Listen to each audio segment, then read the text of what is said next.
Assalamualaikum warahmatullahi wabarakatuh. Alhamdulillahirabbil alamin. Asyhadu an la ilaha illallah wa asyhadu anna Muhammadan abduhu rasuluh la nabiyya ba'da. Allahumma shalli ala Muhammad wa ala alihi wa ashabihi ajma'in. Saudara pemirsa di mana saja Anda berada, bertemu kembali dengan saya Mukhlis dan Ros di Kota Batam dalam acara Kultum, kuliah lebih kurang 7 menit.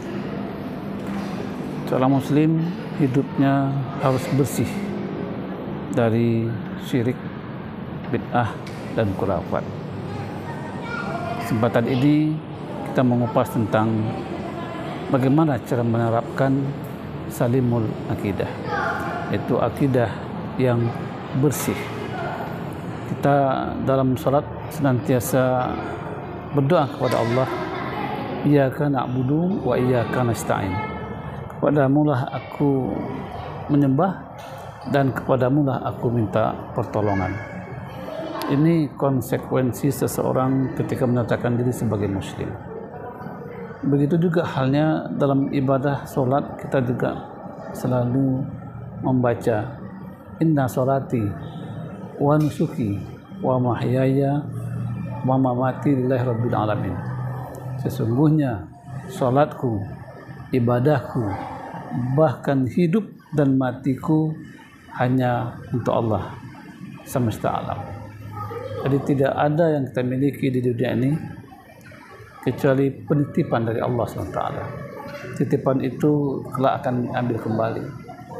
Jangankan titipan, sedangkan diri kita saja itu milik Allah.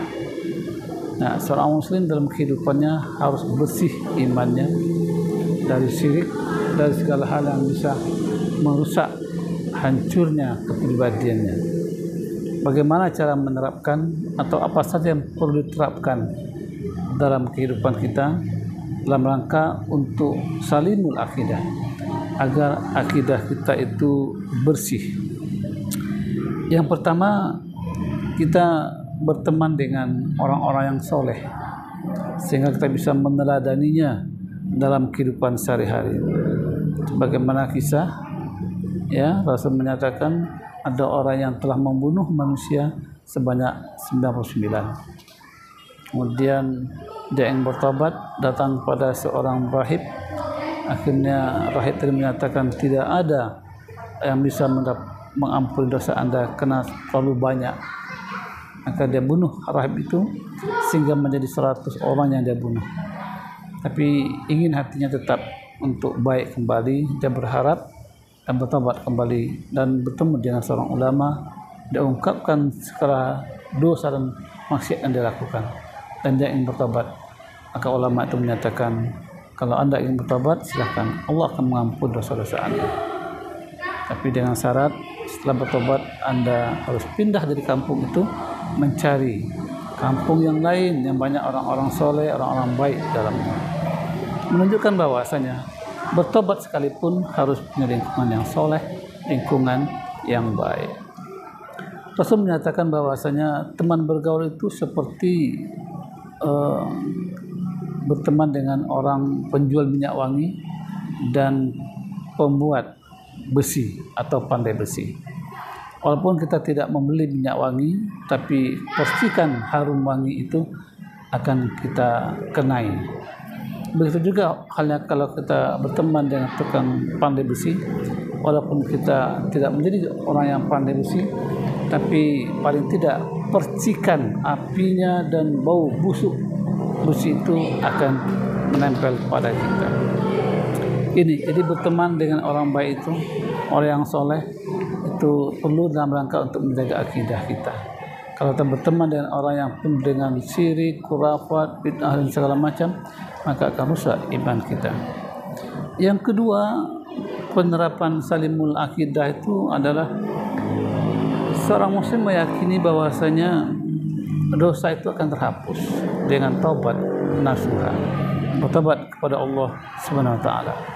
Jadi Allah memanggil hambanya, bahkan Allah dalam hadis qudsi, wahai hambaku, walaupun engkau memiliki dosa sepenuh langit dan bumi, Tapi engkau datang kepadaku dengan mohon ampun, bertaubat, maka akan aku ampun dosa-dosamu. Tapi dengan syarat, singkirkan dosa syirik. Jadi bagaimanapun juga dosa yang kita miliki akan diampuni oleh Allah SWT dengan bertobat kepadanya.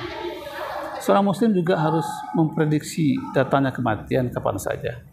Jadi tidak bisa kita mengatakan kita orang yang masih muda lalu kematian sekian puluh tahun lagi, dan tidak. Dan kita tidak mengatakan bahwasanya saya ini sudah tua akan meninggal dalam waktu dekat, belum tentu. Tapi Allah yang menentukan kematian itu kapan dan di mana saja. Tapi sebuah keyakinan bagi seorang mukmin bahwasanya kematian itu pasti akan dia rasakan, akan dialami. Kemudian meyakini masa depan ada di tangan Islam. Bagaimanapun juga nampak kehidupan zaman sekarang, Islam itu tertindas, Islam itu dilecehkan, dipojokkan dengan gelar-gelar, sebut gelar fundamentalis, fanatik, dan teroris, serta lain-lainnya. Maka kita yakin dengan perjuangan, dengan takdir Allah, kemenangan Islam itu akan kita rasakan. Rasul menyatakan bahwasanya nanti ada di akhir zaman namanya muncul kembali khilafah, manhaj nubuwah. Jadi kita yakin Islam itu akan jaya di akhir zaman kelak. Seorang muslim agar akidahnya itu merasakan tauhid yang bagus, yang bersih, maka dia harus merasakan manisnya beriman. Dan dia merasakan sekali andai kata imannya itu dalam keadaan rusak. Rasul mengatakan iman itu yazid wa yanqus. Iman itu naik dan turun, mengalami fluktuatif. Maka bukti iman sedang naik itu banyak ibadah. Bukti iman sedang turun banyak maksiat yang dilakukan. Begitu juga hanya seorang muslim harus merasakan manisnya dalam beribadah. Kalau ada rasa bosan, lemah, malas segala macam, berarti iman kita sedang bermasalah. Sedangkan orang yang imannya bagus, ya, tauhidnya bagus, bersih, salimul akidah, maka dia merasakan begitu nikmatnya dalam beribadah. Saudara sekalian di mana saja Anda berada, demikian kuliah yang dapat disampaikan pada kesempatan ini. Mudah-mudahan ada manfaatnya. Lebih kurangnya mohon maaf. Bila taufiq wa hidayah. Assalamualaikum warahmatullahi wabarakatuh.